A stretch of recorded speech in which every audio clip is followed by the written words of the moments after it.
Eu escolhi o tema que vamos ler hoje, que é 1 Samuel, capítulo 9. E eu estava aguardando esse texto desde o ano passado, porque eu estive no fórum, encontrei um colega, e conversa vai, conversa vem, ele me disse assim: isso daqui, esse fórum virou Lodebar. Lodebar, Lodebar. E na hora eu não me lembrei. Na hora eu me senti entristecido, porque ele falou de um texto bíblico, de uma passagem tão importante, e eu não me lembrei, fiquei com aquela cara de palmeira, né? Sabe palmeira?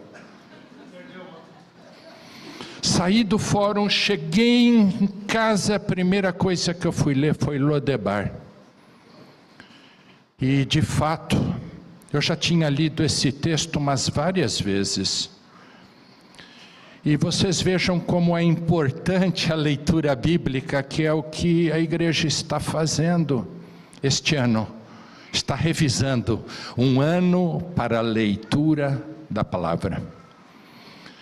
E eu fui ver, eu já tinha lido esse texto algumas vezes, e é importante a gente lembrar essa passagem, é espetacular, porque é uma passagem muito profunda, que fala da promessa do Senhor que acabamos de cantar.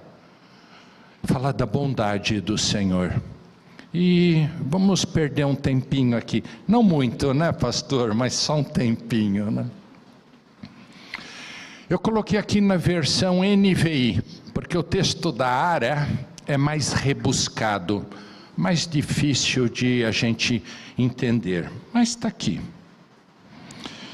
Eu vou ler para a classe. Certa ocasião, Davi perguntou: resta ainda alguém da família de Saul a quem eu possa mostrar lealdade por causa da amizade com Jonatas?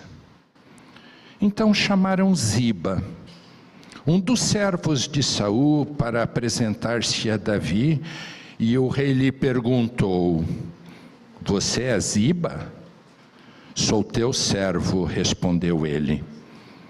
Perguntou-lhe Davi: resta ainda alguém da família de Saul a quem eu possa mostrar a lealdade de Deus? Respondeu Ziba: ainda há um filho de Jonatas, aleijado dos pés. Onde ele está? Perguntou o rei. Ziba respondeu: na casa de Maquir, filho de Amiel, em Lodebar. Então o rei Davi mandou trazê-lo de Lodebar. Quando Mefibosete, filho de Jonatas e neto de Saul, compareceu diante de Davi, prostrou-se rosto em terra. Mefibosete? Perguntou Davi. E ele respondeu: sim, sou teu servo. Não tenha medo, disse-lhe Davi, pois é certo que eu o tratarei com bondade por causa da minha amizade com Jonatas, seu pai.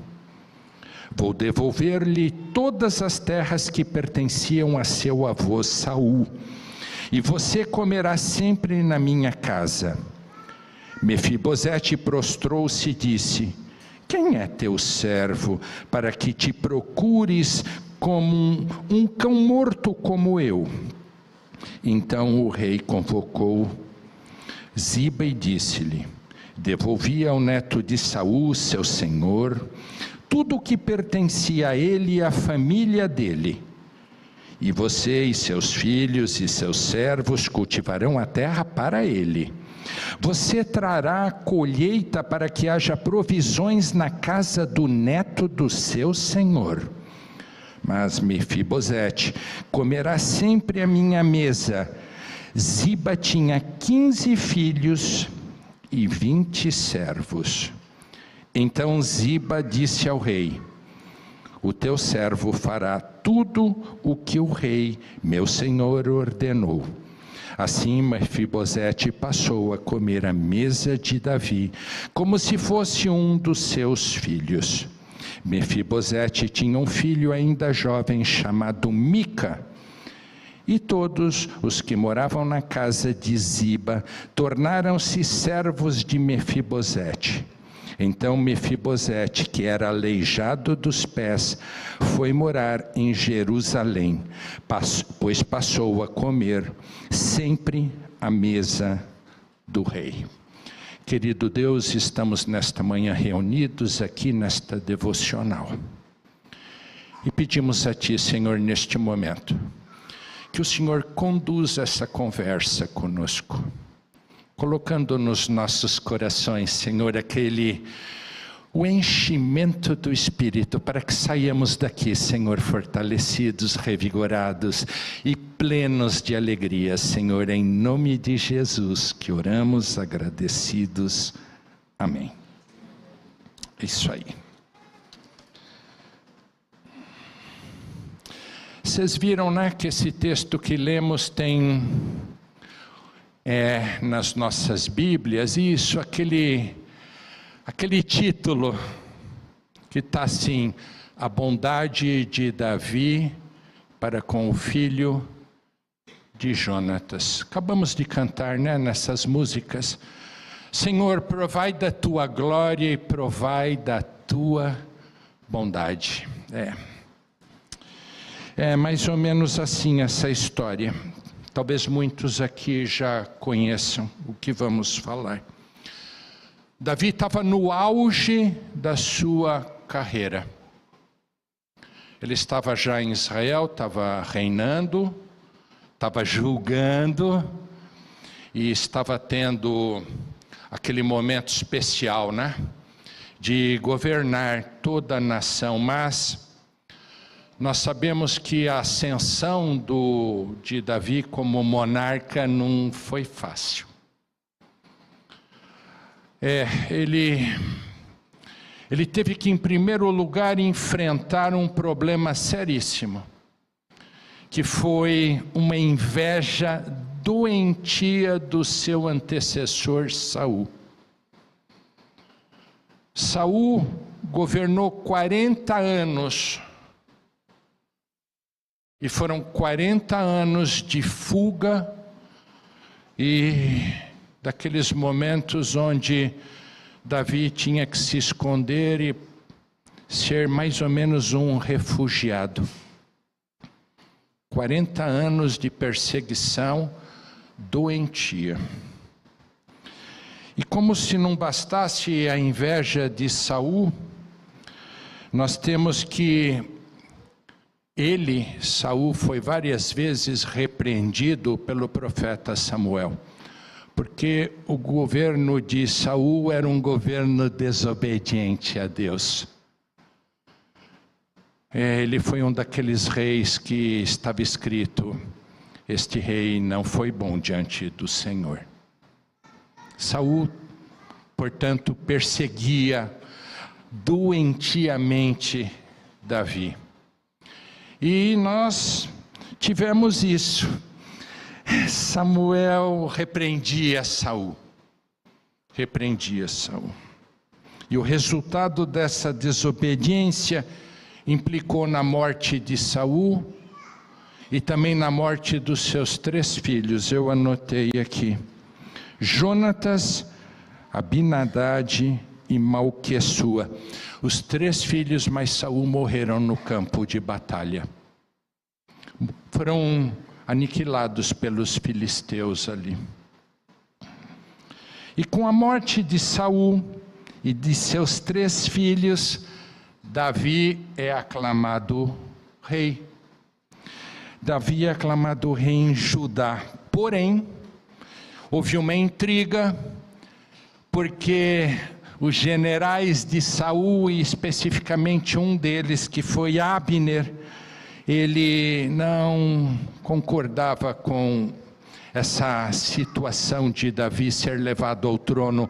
Então ele indicou Isbossete, o quarto filho sobrevivente de Saul para ser rei de Israel. Portanto, nós temos que durante um bom tempo, Israel teve 2 reis, Davi e Isbossete. Davi em Judá, Isbossete em Israel. Só que essa situação começou a se agravar, eles começaram a ter vários conflitos, e principalmente conflitos familiares, porque houve um momento onde Davi vai reivindicar como sua esposa a Mical. A Mical era irmã de Isbossete. E ele reivindica essa irmã dizendo, ela é minha mulher, ela tem que voltar para cá. E aí nós enfrentamos que Mical já estava casada, entregue a outro homem. E esse conflito familiar se alastrou e começou a caminhar. E nós constatamos então que a ascensão de Davi ao trono não foi uma ascensão pacífica. Ela foi trágica e repleta de incidentes familiares e políticos e sociais mesmo. Mas o que importa é o que vamos falar agora, que em meio a toda essa intriga, Davi, quando chega ao trono, ele se lembra, ele se recorda da aliança que ele fez com Jonatas. Jonatas, seu grande amigo. E a Bíblia nos revela que havia entre eles uma amizade bem profunda, havia admiração entre eles, havia um amor de fraternidade entre eles, e principalmente que havia entre eles uma aliança.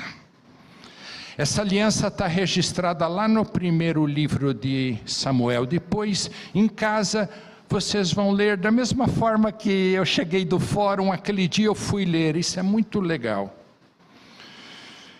O que eu quero dizer à igreja é que Jonatas e Davi fizeram uma aliança de amor, uma aliança de bondade. Foi feito um pacto de lealdade entre eles, e principalmente teve por testemunha quem? O Senhor Deus.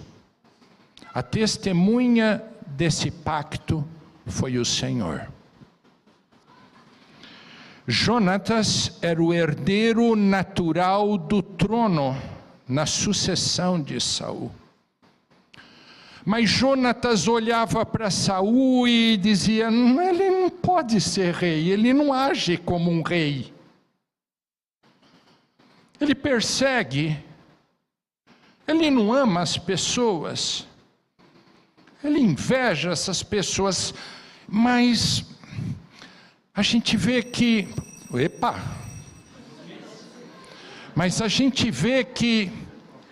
Jonatas olhava para Davi e dizia, esse tem as características de um rei.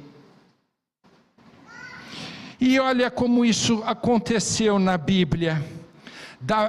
Nós vamos ver que Jonatas vai transferindo para Davi o poder, mesmo sem ele não haver herdado esse poder.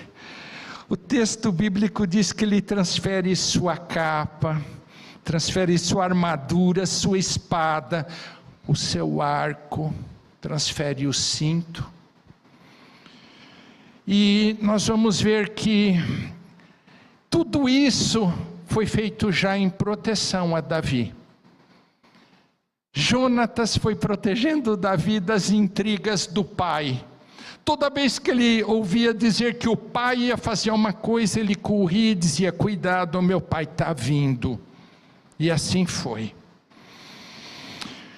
Quando Davi chega no trono, ele se lembra dessa aliança e pergunta aos súditos: alguém da casa de Saul para que eu use da bondade de Deus? E chamaram Ziba, o servo, né? O qual lhe disse: assim, Mefibosete, o filho de Jonatas, um aleijado dos pés. Se vocês lerem a história, ele caiu durante o nascimento e quebrou as pernas. Ele mora em Maquir, lá em Lo-debar.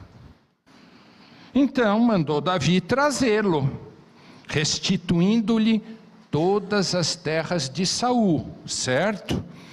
E o direito de sentar-se à mesa do rei.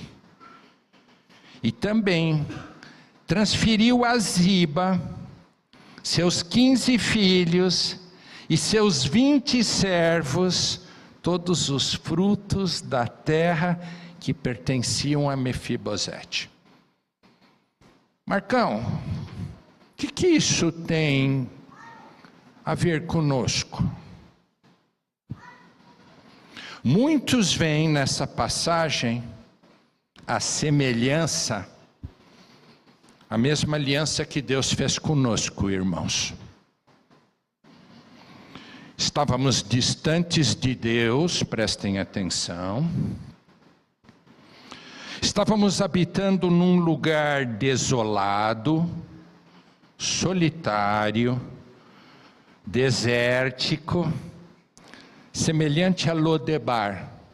Lo-debar, sem pasto, sem água, sem vida, sem comida, sem pão. Vocês imaginem o lugar que era Lo-debar, desértico, sem vida. E de repente Deus vem e nos resgata desse lugar. E recebemos uma graça que é o favor imerecido. É um favor. Fruto da obra do Senhor Jesus na cruz e do precioso sangue. E o detalhe é da mesma aliança que Deus fez com Davi. Estávamos vivendo sem lar, sem família, sem amigos, sem alegria. Podemos dizer, estávamos cheios de amargura, porque ele nem andava. E, de repente, Deus vem nos tirar de Lo-debar. Vem nos tirar daquela esterilidade que vivíamos. Sabe aquela escuridão? E Ele vem e nos transporta para o reino da sua luz. Igreja, é assim, nesse dia 25 de janeiro de 2025, encerrando o mês de janeiro, nós temos que sair daqui lembrando-nos de que Deus nos tirou de Lo-debar. Nós não merecíamos. Éramos indignos, estávamos capengas, né? Capengas. E Deus nos dá uma bênção eterna e nos faz sentar à sua mesa. Não foi isso que Ele fez com Jonatas? Não foi isso que Ele fez com Mefibosete, com Ziba, seus servos, seus filhos? Mefibosete sentou-se à mesa do rei para desfrutar todos os dias, né, da refeição real. O Senhor Deus nos dando as suas provisões, o Senhor Deus nos fazendo filhos próximos, o Senhor Deus nos alimentando pela sua graciosa mão. Pode ser, né, que nesta manhã tem alguém aqui que ainda não tenha provado desse presente de Deus. Se não provou, querido, prove, o Senhor Deus não irá se esquecer de nenhum de nós. Ele não se esqueceu de Mefibosete, foi buscá-lo no mais longínquo lugar e o trouxe para sentar à sua mesa. É assim conosco. Que Deus nos abençoe e encha o nosso coração das promessas dele, porque são promessas eternas, fruto de uma aliança que não vai perecer no meio do caminho. Que assim seja, igreja.